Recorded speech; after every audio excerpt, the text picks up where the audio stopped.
सचिन भोजने संचलित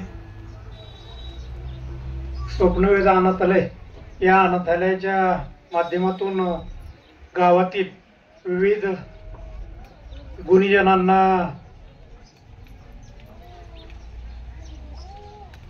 म्हणजे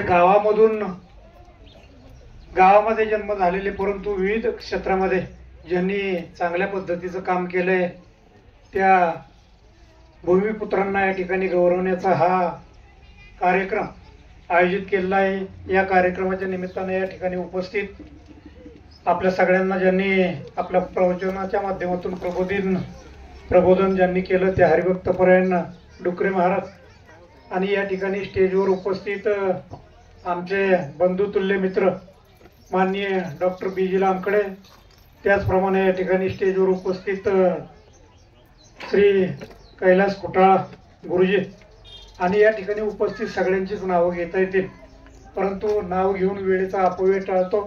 मी प्रथमतः सगळ्यांनाच आपल्या हिंदू धर्माच्या नवीन वर्षाच्या सगळ्यांना गुढीपाडव्याच्या निमित्ताने या ठिकाणी शुभेच्छा देतो। आपल्या आयुर आरोग्याकरता परमेश्वराकडे प्रार्थना करतो की सगळ्यांनाच चांगल्या पद्धतीचं आयुर आरोग्य या ठिकाणी मिळू दे।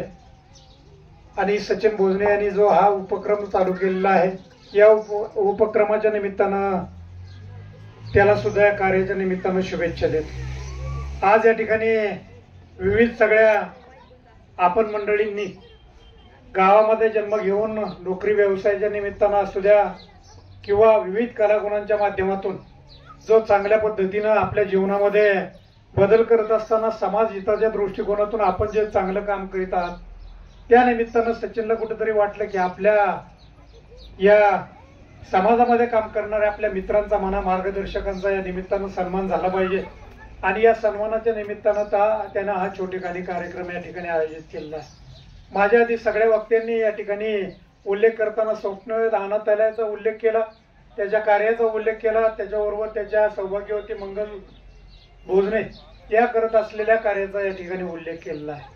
समाजामध्ये अनेक दानशूर व्यक्ती डॉक्टर या ठिकाणी आपल्याला आढळतात, अनेक दानशूर व्यक्ती आढळतात परंतु पैसा समाजाकडे भरपूर आहे परंतु जे काम सचिन असेल किंवा त्याची पत्नी या ठिकाणी करते ते काम करण्याची वृत्ती किंवा प्रवृत्ती समाजामध्ये खूप कमी प्रमाणामध्ये आपल्याला त्या ठिकाणी बघायला मिळते। आज आपण मुलांचा सांभाळ खूप चांगल्या पद्धतीने डॉक्टर करतो परंतु आईवडिलांचा सांभाळ मात्र त्या ठिकाणी विसरतो।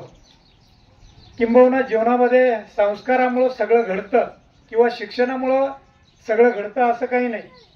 आपल्याला माहिती आहे MBBS डॉक्टर झालेले असू द्या किंवा अनेकविध म्हणजे MBBS डॉक्टरांचाच उल्लेख मी करतोय असं नाही परंतु शिक्षणामुळे संस्कार घडतात अशातला काही भाग नाही।